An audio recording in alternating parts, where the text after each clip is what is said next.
So we are not looking at a university professor, but this is actually a ex-top 100 table tennis player. He's called Istvan, and his family's name is Moldovan. Yeah. So people like Trinko Kane might have him present in their nightmares. So Istvan, this is the B75 Hirtshals Table Tennis Camp, and it's just a camp like another camp, isn't it? No, it's not. It's definitely not. It's something very different, actually. It's actually a camp that involves a lot of coaches, up to 20 coaches, and involves more than 80 players every week for about 3 weeks. And that means that what is really special about this camp is that Lars, he has this fantastic ability to involve everybody, to create a climate where we actually help each other and learn from each other, exchanging experience and knowledge between the coaches and between the players as well. How do you do this? Yeah, we actually have feedback meetings after almost every practice, where we actually talk about... What's that feedback? The feedback is about reinforcing all the good things they do during the practice, and how we coaches, how we think. We give them ideas how to improve, how to learn, where to direct attention during games, during practices, in order to improve the most relevant things. And this is actually what we coaches do. We have meetings almost every day about how we can make it better for the players, how we can reach out to them, and all the time emphasizing that we are actually here for them, and the players are the most important people here, not the coaches. That is my experience of my previous camps, is that coaches think that they are the most important thing on the camp. It's a strange imbalance of power or status. I think we pay much more attention to the players. And this seems to be very difficult if you invite different cultures, and this camp seems to be focused also around a very big intercultural meeting with Chinese and Scandinavian players, even some players of other countries. So what's this aspect doing in this feedback model, or in this attentive model? Yeah, that's a really good point. I think this cross-cultural thing is like, it's really interesting, because it helps you to put your own knowledge in perspective and actually questioning all the time whether your or their way is the right way. We get really in touch with how they teach, what they find really important, and what we find important in the way we teach children here in the West. And I think we have a lot to learn from the Chinese, as well as I think they have something to learn from us. And that is, I think, the very interesting thing here, because you put your own knowledge in a bigger perspective. You start to really wonder, wow, is there other ways to learn and teach children to think for themselves? Because that's actually what it's about. To help children realize their talent, help children to think for their own. And basically, I think the whole camp is about creating a climate where coaches motivate themselves and activate themselves, as well as the players, creating climates and conditions where players can be more independent and just find their own path.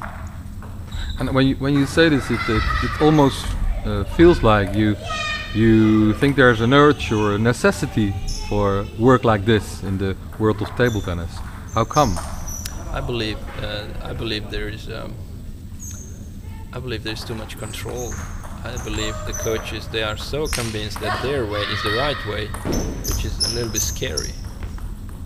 I think if we really want to help people, if we really want to have players or coaches, and in particular players, we have to first find them where they are in order to give them the right, now we can call it the right knowledge. In order to help them, we have to find them where they are. And I think we have to meet somewhere in the middle. Not my experience is that coaches, they just the coach and player relationship is not it's not a good relationship. It's a mismatch of power. I'm here. I'm your coach. I'm the expert. I'm here to help you, and not the other way around. That the player is here to learn and to find his own path. I think there's a mismatch.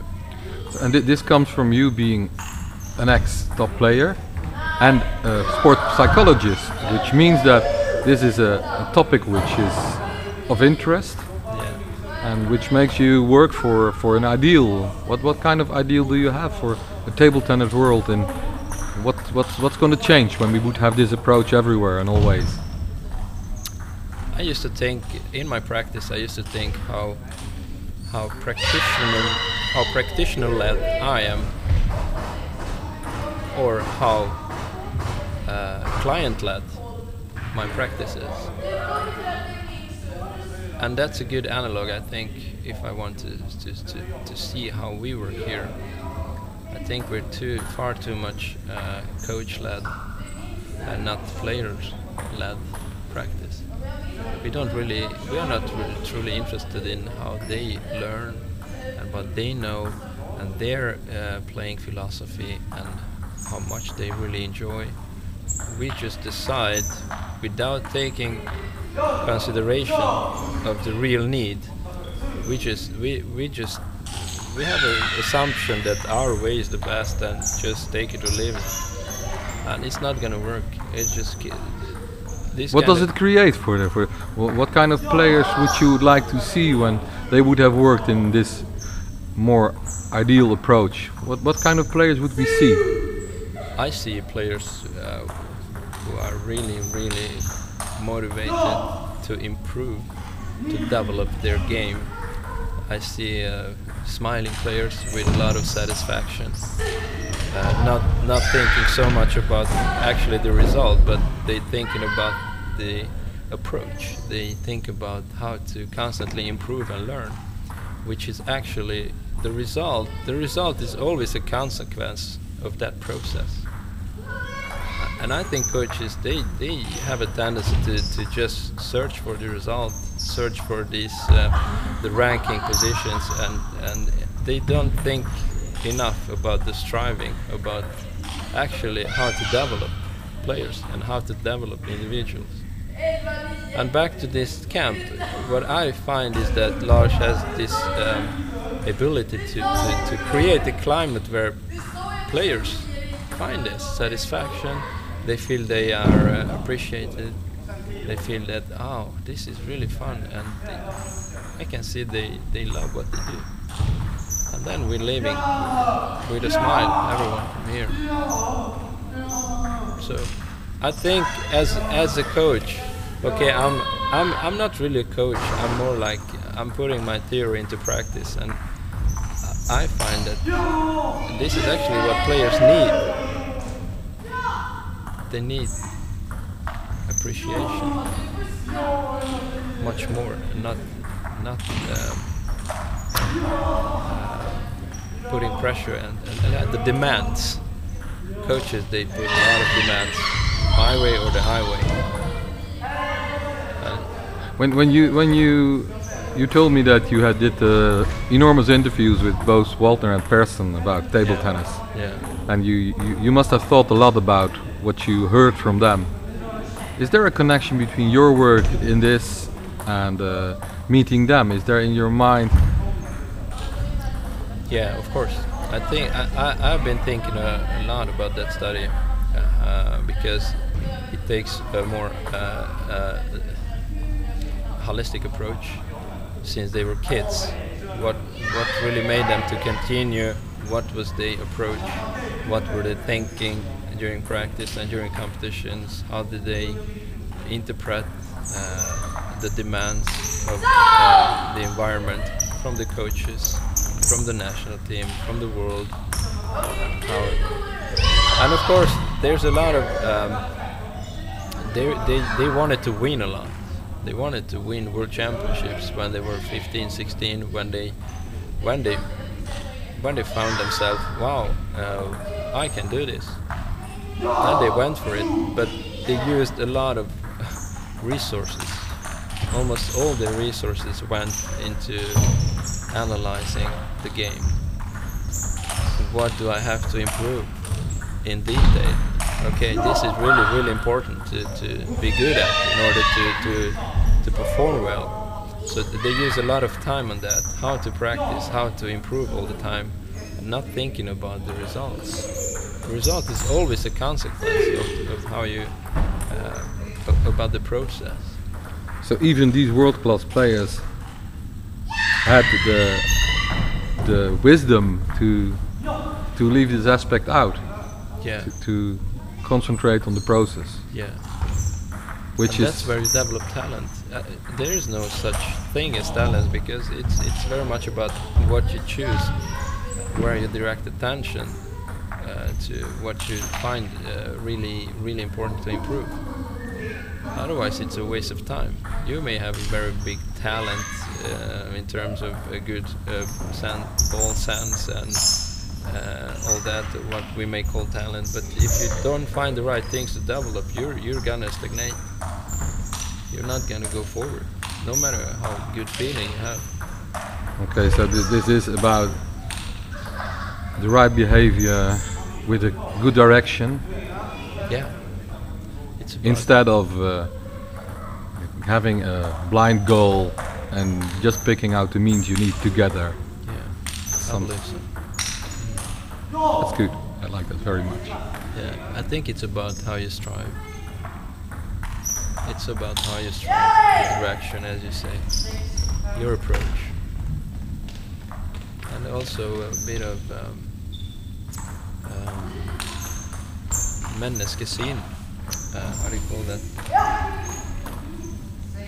It's about how you see yourself, how you look at yourself all the time. As a person who constantly needs to strive to show the status. I'm like defending your ego.